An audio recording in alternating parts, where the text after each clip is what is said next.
ఈ వీడియోలో access my India survey సంస్థకు సంబంధించి ఎగ్జిట్ పోల్ చూద్దాం. ఫస్ట్ వీళ్ళు ఏంటంటే ఓట్ షేర్ కూడా ఇచ్చారు.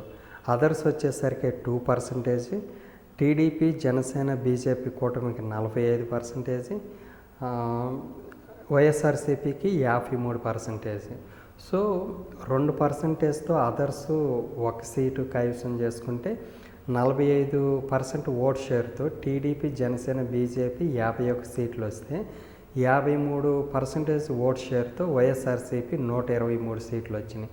సో ఓవరాల్గా ఏంటంటే ఈసారి టీడీపీ, జనసేన, బీజేపీ అలయన్స్లో వచ్చినా కూడా బలమైన కూటమినిచ్చింది తప్ప అధికారం అయితే ఇవ్వలేదు ఈ సర్వే రిపోర్ట్ ప్రకారం. బట్ వీళ్ళు ఏంటంటే కూటమిగా ఏర్పడ్డాం కాబట్టి ఈసారి ఓట్లు కూడా పెరిగినాయి కాబట్టి 2014 రిపీట్ అయింది అనుకున్నారు. బట్ వైఎస్ఆర్సీపీకి 53% ఓట్ షేర్తో 123 సీట్లు వచ్చి అంటే లాస్ట్ అయితే పోల్చుకుంటే సీట్లు తగ్గినా సరే అధికారాన్ని అయితే మళ్ళీ నిలబెట్టుకోగలిగింది అనేది ఈ సర్వే రిపోర్టు.